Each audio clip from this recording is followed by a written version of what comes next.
क्या है आध्यात्म? दर्शन, चिंतन धारा, विद्या या संस्कृति की परंपरागत विरासत। आध्यात्म दर्शन यानी जीवन का शाश्वत सत्य। मानव जीवन से जुड़े शाश्वत सत्यों को जानिए और समझिए उपासक डॉक्टर सोहन राज तातेड़ से हमारे खास कार्यक्रम आत्मविज्ञान में। आत्मविज्ञान यानी सही दृष्टि, सही सोच। भाइयों और बहनों, मातृशक्ति को नमन। स्टूडियो में आपका हार्दिक स्वागत, अभिनंदन, सत्कार है। आत्मविज्ञान, साइंस ऑफ द सोल कार्यक्रम के अंतर्गत हम आपको सही दृष्टि, सही सोच, राइट विजन, राइट थिंकिंग के तहत आपके अज्ञान रूपी अंधकार को, तिमिर को दूर करते हैं और ज्ञान रूपी दिया जलाते हैं आपके भीतर। और जब एक बार ज्ञान रूपी दिया भीतर जल जाता है तो जिंदगी भर जलता रहेगा और आपको प्रकाशमय करता रहेगा। जो प्रकाश है वो ज्ञान है और अंधकार वो अज्ञान है। हम आपका अंधकार हटा करके आपको प्रकाश का आलोक देना चाहते हैं और ये सब नए नए एपिसोड्स के माध्यम से करते हैं। तो आज का हमारा बहुत सुंदर एपिसोड है सुख की दुकान। भाई और बहनों, सुख की दुकान को मैं बाह्य जगत और भीतरी जगत दोनों से जोड़ करके बताऊंगा। पहला, बाह्य जगत की बात करूं तो हम मार्केट में जाते हैं तो कई तरह की दुकानें होती है। हमारा ग्रस्त जीवन है तो ग्रस्त जीवन के अंदर बहुत सी चीज़ों की आवश्यकता होती है। ऐसी हमारी राजस्थानी में कहावत है कि तामणी तेरे वाना मांगे। हम जब भोजन करने बैठते हैं, तामणी का मतलब होता है हांडी, पकाया जाता है जिसके अंदर। तो जब हम पकाने बैठते हैं, सब्जी करते हैं तो अकेली सब्जी से काम नहीं चलता है। मिर्च चाहिए, मसाला चाहिए, हल्दी चाहिए, धनिया चाहिए, घी चाहिए, पानी चाहिए, सब्जी चाहिए और तड़का चाहिए। तो तामणी तेरे वाना मांगे, इसका मतलब ये है कि दुकान, गृहस्थी रूपी दुकान को चलाने के लिए बहुत सी चीज़ों की आवश्यकता होती है। और हम किसी भी डिपार्टमेंटल स्टोर के अंदर जाते हैं तो उसमें भी सारी चीज़ें नहीं मिलती है। और मान लीजिए मिल भी जाती है, आजकल बड़े बड़े मॉल है तो वहाँ जाते हैं हम तो देखिए कि दो तरह की दुकान होती है। एक तो मॉल होता है जो कि हमारे जीवन की रोटी, कपड़ा, मकान, शिक्षा, चिकित्सा की सारी सुविधाएं मुहैया कराता है। वो हमारी आवश्यकता है, वो हमारी नीड है, हर व्यक्ति को चाहिए। तो वो हम प्राप्त करते हैं और प्राप्त करके हमको सुख मिलता है। सुख किसमें मानते हम? मैं बाह्य सुख की बात कर रहा हूँ, अभी सारा टेम्परेरी सुख चल रहा है। हम भीतर जाऊंगा तो परमानेंट सुख की बात करूंगा। देखिए सुख किसमें मिलता है? भोजन करने से सुख होता है, गाड़ी है, घोड़ा है और आपका जो है अच्छा मकान है, आपका बैंक बैलेंस है जिसे हमारा रोटी, कपड़ा, मकान, शिक्षा, चिकित्सा, मूलभूत आवश्यकताएं जिससे पूरी होती है और जिन चीज़ों से पूरी होती है वो सुख की दुकान है। अब मैं इसी बाह्य जगत की भी बात करूं तो बाह्य जगत में देखिए एक पास में जो है और भी दुकानें हैं, शराब की, भांग की, चरस की, वेश्यावृत्ति की, सब अपराधों की दुकानें खुली हुई है और होती है हमारे समाज के अंदर। हम जो मार्केट में जाते हैं, शराब की भी दुकान है, डोडा पोस्त की भी है। अब सरकार ने ऐसी व्यवस्था करी है, आवश्यकता नहीं वही खोल दी है। वेश्यावृत्ति की दुकान है तो वहाँ पे व्यक्ति जाता है, वो दुख की दुकान है। आपने शराब पिया, शराब पीने के बाद में आपका जब वो शराब चढ़ी तो आप गिर गए। आपके पास में कीमती घड़ी पहनी हुई है और जेब में आपके पैसा है तो कोई चीज़ उठा के ले जाता है, कोई भी वाहन आपके ऊपर चल के आप कुचल सकते हो और आप जो है वो गंदी नाली में गिर गए तो उसकी बदबू आ रही है और वो गंदगी आपके शरीर पे आ जाती है, आपके कपड़ों पे आ जाती है। ये दुख की दुकान हो गई। तो ये आप पर निर्भर करता है। देखिए ये सारे टेम्परेरी सुख और दुख है। अब ये आप पर निर्भर करना चाहते हैं कि आप सुख चाहते हो या दुख चाहते हैं। सुख चाहते हो, सुख की दुकान खोलो या सुख की दुकान पर जाओ। दुख चाहते हैं तो दुख की दुकान खोलो और उसको है वो आप दुख की दुकान पे जाओ। और ये मान के चलना कि जितने जितने लोग ये अपराध के अड्डे खोलते हैं, शराब, भांग, गांजा, चड़क और जो वेश्यावृत्ति, ये सारी जितनी बुराइयों के अपराध लोग करते हैं, खुश तो होते हैं कि उसमें बहुत पैसा मिल रहा है, लेकिन आप मान के चलो कि वो आप दुख के बीज बोल रहे हो। जितनी भी अनैतिक काम है, अनैतिक का पासा है, लगता तो अच्छा है लेकिन वह दुख देने वाला होता है। जैसे उदाहरण के तौर पर मैं आपको बताऊं कि हम बहुत ज़्यादा गरिष्ठ या मांसाहार भोजन लगते हैं, बहुत मीठा मीठा अच्छा अच्छा स्वाद लगता है, स्वाद के वशीभूत होके खा लेते हैं, लेकिन हमारे भीतर उपजता नहीं है, हमारे भीतर वो अजीर्ण हो गया, हम तड़पते रहते हैं और तड़पते रहने से कई बीमारियां भी हो जाती है। तो देखिए, खाने में तो अच्छा लगा, परिणाम खराब है। तो हमें परिणाम पर देखना है कि परिणाम कैसा है, हमें सिर्फ स्वाद पे नहीं जाना है, परिणाम पर देखना है। तो हम बात कर रहे थे सुख और दुख की, इसीलिए आप कोई भी काम अपने ग्रस्त जीवन के अंदर करो तो ऐसा कोई भी गलत काम, अनीति का काम मत करो। देखिए, प्रकृति माँ का दोहन करना भी ये अनीति है, ये भी दुख की दुकान है। दुख की दुकान कैसे? पृथ्वी को फोड़ दिया आपने गहरा, 1000 फुट, 2000 फुट, 10,000 फुट, पेट्रोलियम के लिए, संगमरमर के लिए, और जो है हीरा, मोती, माणक, पन्ना, 104 तरह के तत्व है, तो आप फोड़ते गए। ये भी तो एक प्रकृति का दोहन का काम है, उसका परिणाम आपको मिलेगा। और जल को आप दूषित करने लग गए। जल तो सामान्य चीज है, सबके पीने की, पर आपने मोह के वशीद होकर जल को दूषित किया। जल को दूषित करने वाली फैक्ट्री, केमिकल्स डाले जल में, फैक्ट्रियों का जो है डिस्पोजल वहाँ पर छोड़ा, तो ये भी जल का प्रदूषण हो गया। वायु का प्रदूषण है, कार्बन डाइऑक्साइड का फैलना, तो ये भी जो है अनैतिक कार्य है। हमको सुख की दुकान खोलने का मतलब धंधा ऐसा करना चाहिए, सुख की दुकान हमको सामने सामने नजर आ रही है, जिससे हमारा अर्जन होता है और जिससे हमारा जो परिवार का भरण पोषण है। सामने सामने देखिए आप कि कोई भी चीज़ जो हम ट्रेडिंग करते हैं, कपड़े की ट्रेडिंग है, सब्जी की ट्रेडिंग है, हमारे और भी बहुत से सैकड़ों तरह का आइटम की साफ साफ ट्रेडिंग करते हैं। इधर से लिया उधर दिया, 5%, 10% अपना फिक्स्ड मुनाफा हर चीज के ऊपर। आजकल जो बड़े बड़े मॉल होते हैं, नो बार्गेनिंग, फिक्स रेट होती है, वो भी सुखी रहते हैं, ग्राहक भी सुखी रहता है, क्योंकि उन्होंने अपना एक नैतिक दायित्व बना लिया कि मेरे भी परिवार है, मेरे भी दुकान का खर्चा है, बिजली है, पानी है, तो वो सारा जो है उसकी ओर 5%, 10% ग्रॉस डाल के, जो भी अपना अपना विषय डाल के लेता है। बहुत अच्छी बात है, ये सुख की दुकान है। और इधर लिया उधर लिया, किसी कोई गलत चीज़ नहीं दी कि साहब हमने जो है फूड पॉइजन हो गया, हमने भोजन गलत दे दिया, और उसके साथ साथ में दवाई है मिलावट वाली दे दी, और कई तरह के जितने भी मिलावटें करते हैं, हमारे मसाले वगैरह है वो मिलावट करते हैं लोग, अपने लोभ के लिए, स्वार्थ के लिए करते हैं। अधिक धम कर जितने भी अपराध होते हैं उसके पीछे मानसा ग्रीड की है, ये ग्रीड है, ये दुख की दुकान। चोट किस पर करनी है हमको? अभी तो मैं भीतरी जगत में नहीं गया हूं, अभी तो मैं बाहरी जगत की सुख की दुकान की बात कर रहा हूं। जितनी हमारी ग्रीड है, ये दुख की दुकान है। ग्रीड को समझना। देखिए, अगर मेरा 5 लोगों का परिवार है और 5 लोगों के परिवार के लिए मेरे को एक मकान चाहिए, एक गाड़ी चाहिए, और दूसरा क्या 5 को 3 मोबाइल चाहिए, और उतना मेरे पास बैंक बैलेंस चाहिए जिससे हमारा आराम से, यानी मेरी 20,000, 30,000, 50,000 जितनी आवश्यकता है उतनी इनकम चाहिए, और मैं नीतिपूर्वक करता हूँ इनकम, अच्छी बात है। तो ये सारा जो किया जाता है ये नीड है, इसमें भगवान ने भी नीड को अलाउ किया है, समाज ने भी अलाउ किया है, और वो हमें करनी पड़ेगी क्योंकि हमारा दायित्व है। उसके बिना हम नहीं करते हैं तो हम दायित्व से च्युत होते हैं। अगर 5 का मेंबर आपका परिवार का है और आपको 50,000 की आवश्यकता है और वो आपकी नीड पूरी नहीं करते, उतना नहीं कमाते हो, तो ये भी आप जो है अपने कर्तव्य से च्युत होते हो।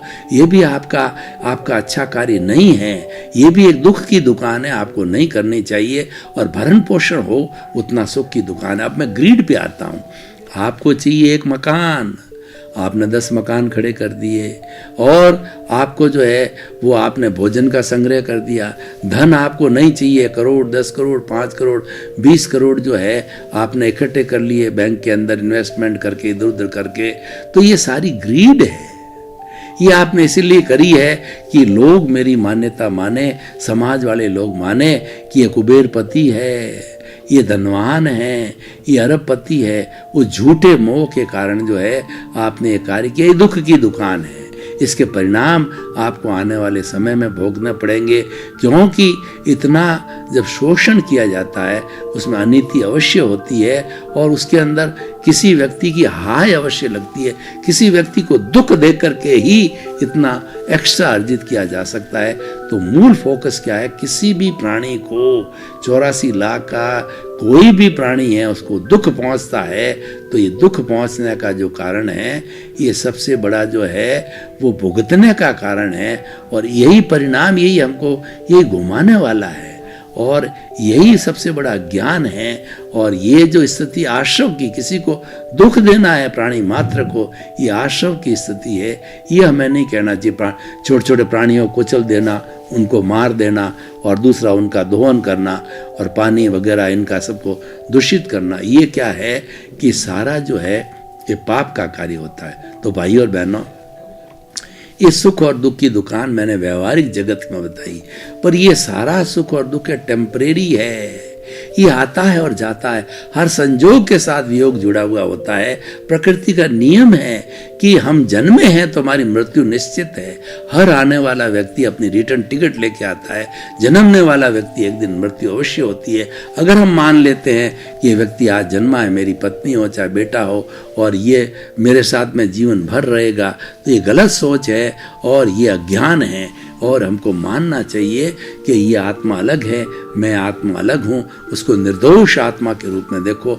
उसको व्यवहार दृष्टि से तो आपका बेटा है, लेकिन जो है आप निश्चित दृष्टि से देखो कि वह शुद्ध आत्मा है। उसको मैं नमन करता हूँ, मैं भी शुद्ध आत्मा हूँ। तो ये रियल रिलेटिव जो है, ये हमारे व्यू पॉइंट के अंदर आना चाहिए। ये बहुत ज़रूरी है।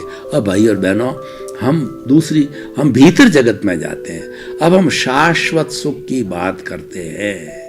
भाई और बहनों, जिन चीज़ों में हम सुख ढूंढ रहे हैं, भोजन में, धन में, दौलत में, पद में, प्रतिष्ठा में, बेटे में, और अपने जो है पत्नी के अंदर, या कपड़ों के अंदर, या पद में, प्रतिष्ठा के अंदर, ये हमारा मिथ्या दृष्टिकोण है।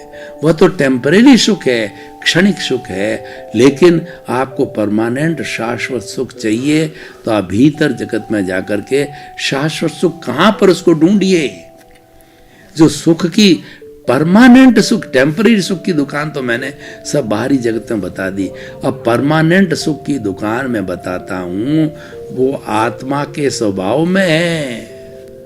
सुख आत्मा में है। मैं उदाहरण देना चाहता हूँ कस्तूरी के मृग ज्यों कि जो कस्तूरी होती है वो मृग की नाभि में होती है, लेकिन वो मृग तृष्णा के वशीभूत होकर के वह चारों तरफ उसकी महक आती है, तो इधर उधर जो हिरण भागता है और देखता है महक कहाँ से आ रही है, बहुत अच्छी लगती है उसको ज्ञान नहीं कि मेरी नाभि में ही है, ये उसका ज्ञान है।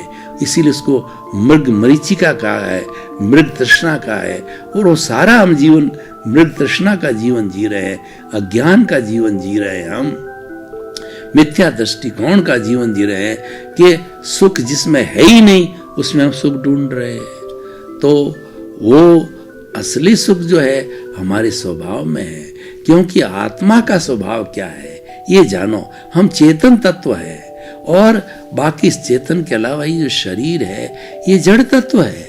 ये शरीर जड़ तत्व अलग है और मैं चेतन तत्व अलग हूँ। ये भेद विज्ञान है। हम दोनों साथ में, हम पड़ोसी है। इसका काम तो ये कि पूर्व जन्म में ये जो लेके आया है, इसकी मन वचन काया की सारी बैटरियां खुलती रहेगी, और मन वचन काया और उसकी कोई भी अवस्था से मुक्त ऐसा मैं शुद्ध आत्मा हूँ। ये तो मन वचन काया रूपी ये जड़ तत्व है, शरीर है, ये तो इस कुदरत के अधीन है, कुदरत के ताबे है। जब ये जड़ तत्व जन्म लेता है, यानी शरीर जन्म लेता है, इसको मिश्र चेतन, वास्तव में तो ये जड़ है लेकिन मिश्र चेतन इसलिए बन जाता है कि आत्मा की हाजिरी है।